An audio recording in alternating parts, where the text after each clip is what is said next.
You know, in the very beginning, man, Adam, had a really close relationship with God. It says that God would show up and they would walk together in the garden in the cool of the morning. Just talk like friends, like they were sitting on a bench like this.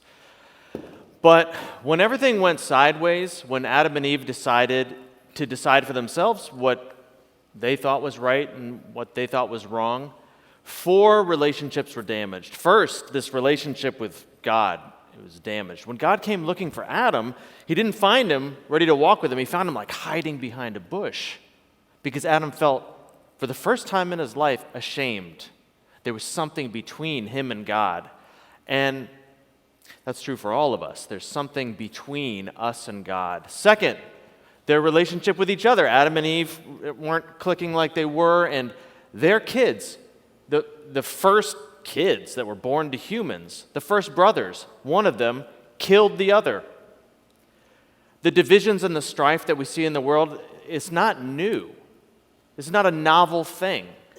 It's as old as sin, and I'm speaking technically there. It is precisely as old as sin. 3, our relationship with creation. I don't think you need to look very far to see that that's the case. Something has gone wrong. We are not in harmony with the natural world the way that we could be or should be.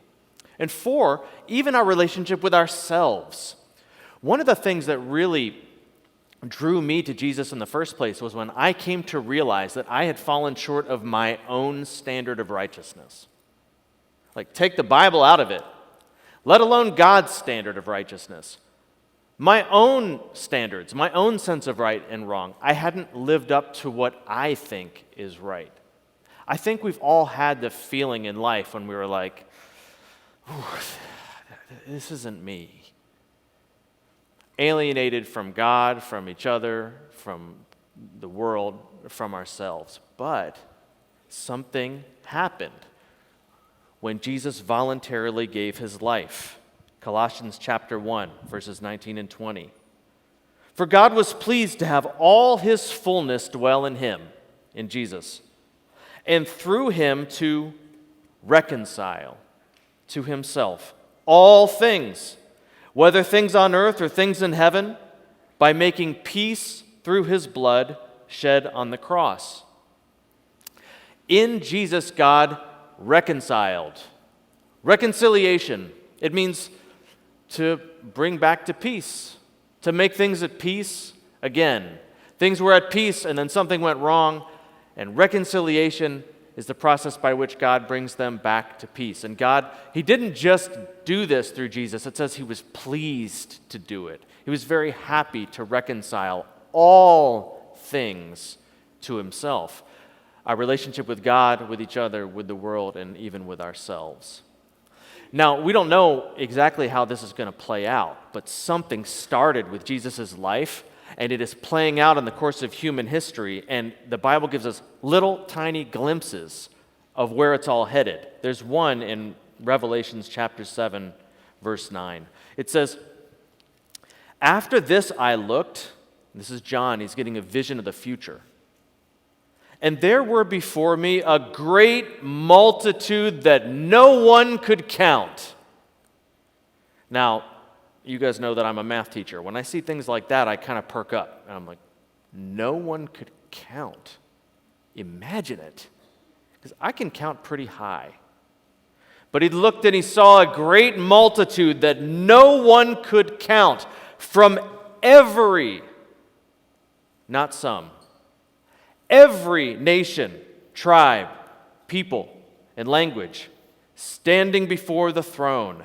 And they all cried out in a loud voice. I don't know if you've ever been at a concert or a sporting event where the whole crowd got in unison, like where everybody was stomping the bleachers at the same time, or everyone was shouting out the same thing at the same time. Ooh, it's wild. They all shout out, a crowd that no one could count. They all cried out in a loud voice, "Salvation belongs to our God." This is where it's going. Now, it's hard for us to see sometimes because history has been 2 steps forward and 1 step back and 1 step forward and 2 steps back, but don't you feel it, though? Don't you feel that the shape of where we're at? We're in this tiny little thin between Colossians and Revelations. It's like this much. and we're there. Our lives are happening in this tiny little thin part of it. But can't you feel the shape of it? Can't you sense where it's going?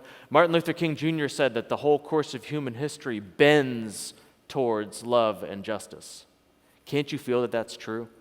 That even with all the madness, that there's something behind it all that's shaping it all to the place where we know it should go. But the thing is, if the ultimate reality, if the end of this story is that everybody gets along, well, if everybody gets along, that means everybody needs to be the kind of person who can get along. And if everybody needs to be the kind of person that can get along, that means I need to be the kind of person that can get along, and you need to be the kind of person that can get along.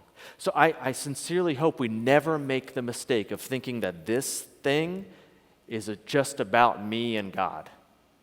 Because it's about me and my dad, and me and my coworkers, and me and the people I interact with online, and even me and myself. It's about me and the people who mistreat me. Jesus said, bless them. Pray for them. It's about me and the people who seem to be my enemies. The scripture said there's no such thing as a human enemy. It says our battle is not against people. It's not against flesh and blood. It's against the spiritual forces at work that have held people captive. We are charged in Scripture to be ministers of reconciliation, to join in God's work, to bring peace to all things. Jesus said, truly blessed, the really blessed people are the peacemakers. I think that Christians should be the greatest bridge builders in the entire world.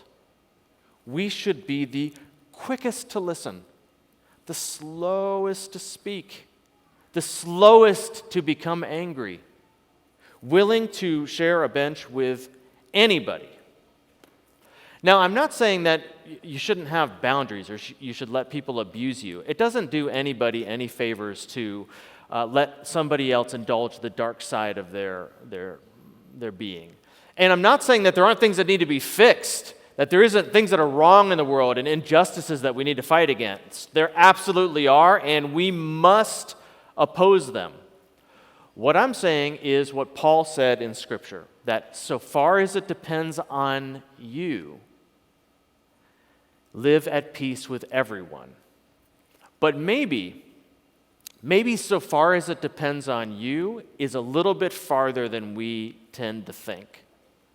And maybe the word everyone is a pretty big word.